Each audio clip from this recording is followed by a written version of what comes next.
Welcome to We Don't Color on the Dog. We've got with us Mayor D.C. Reeves. Mayor, thank you for joining us. Yeah, absolutely. Thank you so much for having me. It's been a while since we've done it. I think the last one was at the Yeah. beginning of the summer. So it's fitting that we do it right towards Labor Day's the end of summer. That's how we always look at it. So, golly, what a summer, sir. Yeah, I know. We were in the headlines a lot, lots of things. But you know what? I feel like number one, it's part of the job, and number two, if you aren't active in trying to get things done and trying to improve, and you'll do some things well, maybe some things not as well, or not communicate them as well. But in the grand scheme of things, we like to be active and urgent and have lots of projects that are staring at me from my whiteboard to the right here on these large scale complex projects that take multiple departments, sometimes multiple governments within the area to make happen. So anyway, we're excited for all of those things. And again, what comes with proactivity and activity is, some things go your way. Sometimes they're a little rougher around the edges. But nonetheless, I feel like our city's in a great spot, and all the work that Tim was able to do for us and put us in a good position to be successful, and really excited for what's to come. Well, for me, it's if I'm not getting phone calls or emails, then I'm not trying hard enough. Right, right. Yeah. I mean, because you're right. It is. If you want to push the needle, there's going to be some pushback, and there's always better ways to do everything. And I Right. think it's all a learning process when you take that approach. Just trying to just look at the list of stuff that's on the table. The South Palafox has been something that we've got drawings out there. I know you've gone out to bid. You've met with business owners. Where are we with South Palafox reimagining? Yeah, good question. We're going to bid on, I believe it'll hit the street on September 3rd. It'll be about a 60-day process. So we're in the final stages, if not already, finalizing that RFP. And we've probably spent more time on this RFP, well, at least as much as maybe Baptist would be close, but because of the size and scope of the project. But even the Baptist one was probably a little more straightforward in terms of just the impact that Palafox has. So smaller project cost, but lots of nuance. We have downtown business owners to care about. We have downtown visitors and residents to be mindful of. What goes on the construction fencing when it's in the middle of your street? Well, this isn't just a regular project. This is something that people are going to be looking at and seeing every day. And some of the promises that we've made the downtown business owners that we will be heavily invested in marketing.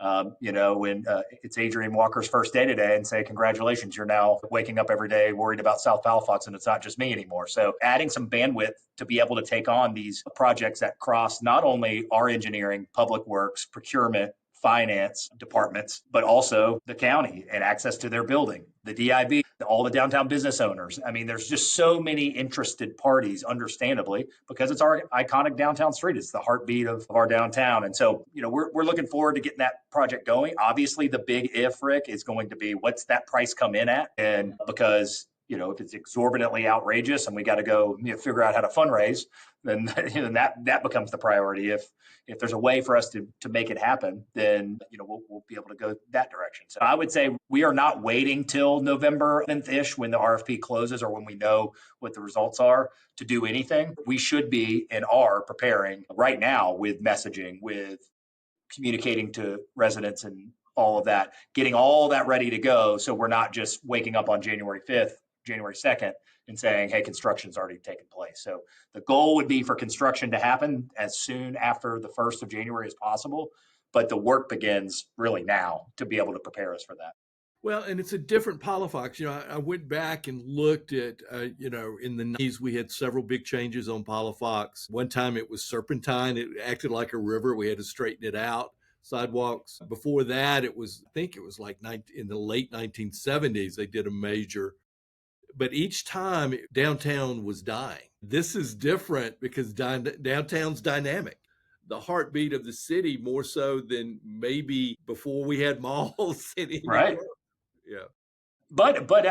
And that's an interesting insight to look at it that way, to say, hey, we've used the revitalization or changes to Palafox as a model to spur activity. But I look at this, and maybe it's a fault of mine, but a lot of projects that I've taken on as mayor and that I pledged that we would take on as mayor are unfun ones, but they're supposed to be anticipating our growth. And I Right, think right. that, we have this golden opportunity and $3 million from FPL that goes into this. And I remind folks, listen, if people start to be uneasy or negative towards the idea of closing Palafox Street, one thing that gets often forgotten is Palafox Street's going to close either way because we have to repave the road. I mean, so this is not X number of weeks, 20 weeks, 25 weeks versus zero. Something will have to take place on Palafox.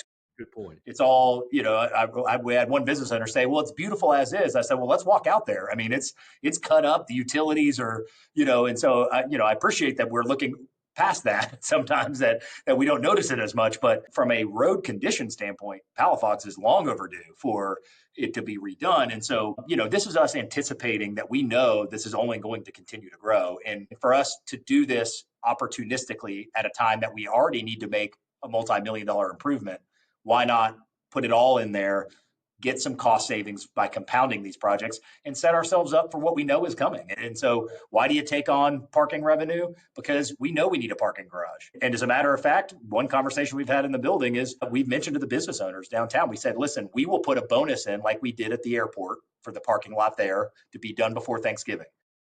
Well, where are we going to come up with the money to bonus, which could be $500,000 or close to $1 million maybe to be open by a date certain? Well, where are we going to get that money from? Right now, it's probably going to be parking money, that of this increased revenue that now gets us open faster. So it's about tying back in what you're doing. But sometimes in politics, being anticipatory isn't the sexiest thing to do, or it's because you take on a lot of headwinds to say, well, it didn't broke, don't fix it. But I don't think it's fair to the next mayor and the next generations of Pensacolians to say, well, we didn't need a parking garage the day I was the mayor, so we just didn't deal with it. And so that's just part of the ebb and flow and yet again, a challenge of this project to say, let's do this now when it's the best time, when we already have to shut it down for paving and mill and resurface and try to get it all done at once. Good point. It's funny. I was talking to a group the other day, and we were talking about OLF8 and Beulah, and the exact same kind of conversation is why didn't we knew Navy Federal was going to expand? We should have anticipated that people would want to live close to there, and we didn't deal with the infrastructure. You play catch up, and catch up's always expensive. So it's a real good point, Mayor, when you look at it. The port, we talked at the last press conference about creating an inland port, kind of a lay down yard and a distribution area for the port to open up some space. But as a whole, how's the American Magic's headquarters going? What are you hearing about America's Cup? Well, very excited. As of right now, we expect the CO for the American Magic building to be issued on November 6th. Wow. So that means building's ready for them to be used. Obviously, after that, they're bringing in millions and millions of dollars of equipment and all of that. We're kind of shooting for an official ribbon cutting probably in the first week or two of January, just because of the time of year. But in terms of it being serviceable and being ready to go in the move-in, would be happening all during that period. And we'd be closer to kind of an established building by the time we would be doing the ribbon cutting, which would be great for the community to see and for the media to see and share, how it'll look, and gives them a couple months to kind of get settled in. But certainly excited for that. There already so much work that's happening on port right now in Warehouse 9. And I mean, we're having great conversations about not only the inland port, but other potential folks that are really aligned in kind of the main advanced manufacturing space. Actually had another meeting with a company today about some potential uses and maybe being in the DoD kind of space as well, with all of this now new emphasis on doing a lot of the ship manufacturing, shipbuilding in the United States, from the Trump administration. That so there's lots of folks out there interested in that as well. So we're, there's a lot of buzz around about the port right now, and lots of meetings about the port right now. We kind of predicted this. We said, hey, if you plant your flag with somebody like American Magic, who's at the top of their class in the world and what they do, we might just start to see that kind of catalytic change. And so it's certainly been noticeable in terms of things coming across our desk. And I think it'll only really hit hyperdrive when we see American Magic move in. And lastly, we've always talked about that northern quartile of the port, that undeveloped portion One part was the dredge spoils, the others just kind of undeveloped. We're making inroads on getting that all, ready to go, as was called for in the Moffett Nickel plan back in, I think, 2019.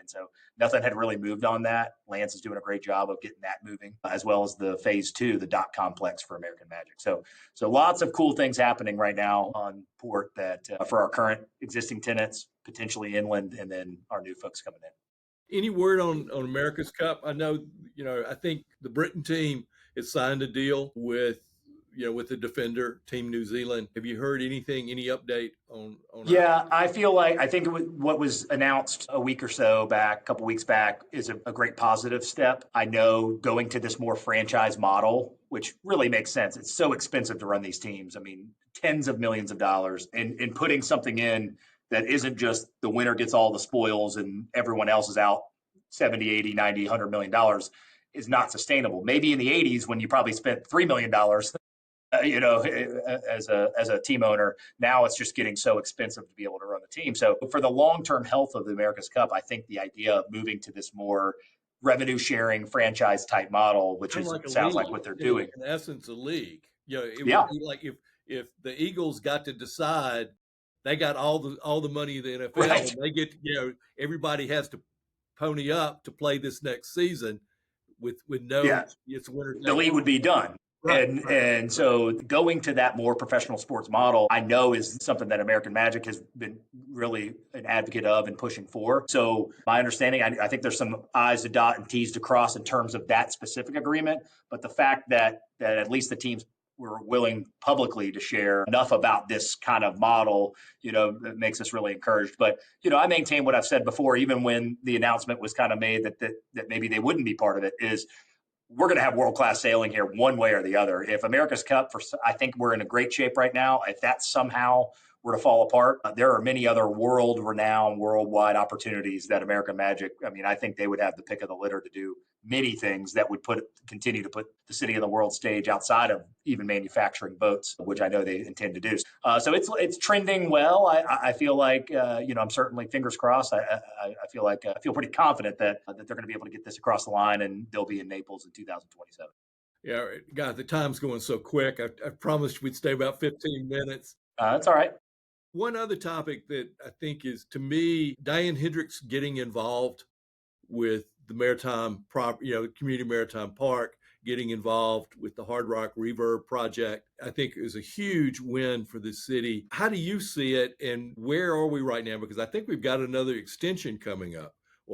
Yeah. So absolutely. First of all, I think having proven investment looking at your city, number one, not only is a great barometer, they don't have any other dog in the fight other than wanting to invest in a place that people want to be or want to stay in a hotel or whatever the case may be. So the fact that we've got the Tristan is vertical now, we've got demo happening at New World Landing. That's 2 hotels, Hard Rock now planned, and actually had an initial potential meeting with the Grand Hotel if something can happen there. So I think if you're in my seat, that just reaffirms I'm always bullish on the city of Pensacola. It's nice to know that folks are putting their money and reputation behind the fact that people are bullish about Pensacola. So, and someone of the caliber of Diane Hendricks, who's been the most successful woman entrepreneur in the country, wanting to come here is as good a barometer of all. And I've gotten to know some folks on her team and on her on the construction side and on her overall team. And those have been great interactions. Had a chance to spend some time with her, tour her around city of Pensacola when she was here. And so having that type of investment that knows what is promising, and the fact that they're willing to look at Pensacola, I think is an awesome opportunity for us. And it's nice to see us on this #1 coastal cities list and the LinkedIn list and the only, all those things. All it ever does, though, Rick, is then someone sends me an email and say, "Why can't you kick all these people out of here? There's too many people that are finding out about us." And I usually write back and say, "What do you want me to do?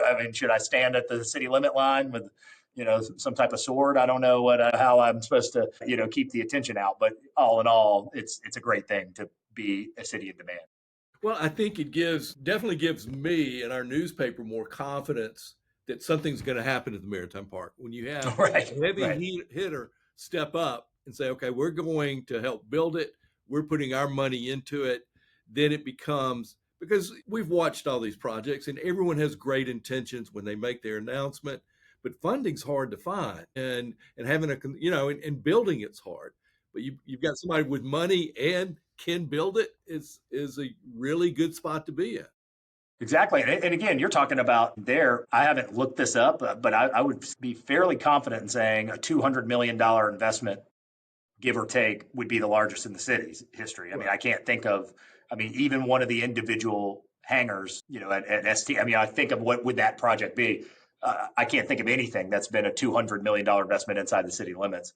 And so, that is a significant lift. And you're absolutely right. Only that much more confidence when you've got someone of her pedigree, of her track record, to go in and revitalize downtowns, not only her own in Beloit, but in Indianapolis and many other cities all over the country. Out into Boise, they've done a huge investment that's really turned their city around. So very, very excited to have them in our city, and considering the fact that they are bullish on Pensacola.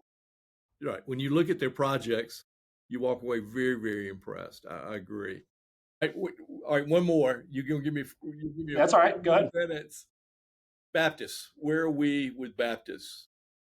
Yeah. So Baptist, we're just going to go ahead and just go ahead and put on gloves and go into the yeah. Listen, what we want at Baptist, again, you've heard me over the months and now multiple years of, I believe that this is a sound investment for housing not only in the city limits, but in the county, in the region, for our base installation. All of these different things, I think, really are important for us. It's why the state invested $7 million. I think they know that this is something that can be very beneficial for us. I've met with Commissioner May a couple of times recently, and certainly I've heard his concerns about conversations in years past, what's been left, what will be left. So I've been working pretty closely with him in the last couple of weeks to try to come up with something that's not only being able to help move this project forward and help get the funding commitment the county has made, but also work with Commissioner May on if there's some healthcare that we can help put through. I'm entertaining the idea of pledging $1 million towards some type of food access with that HUD CDBG, and that the Commissioner May and I put something together that's not just for the demolition itself. Yes, there's going to be funds towards demolition, but how do the city and county work together? This is his district. How do we work together on something that is good for us today and good for us tomorrow? And so more to come on that, hopefully in short order. And if the county can live up to their commitment, city will live up to their commitment, and we can bring something to the community that they can see today or tomorrow or very soon, I think we're in a great place. Great. Mayor, thank you for the time today. We'll catch up at the press conference tomorrow. All right. Hey, thanks for having me.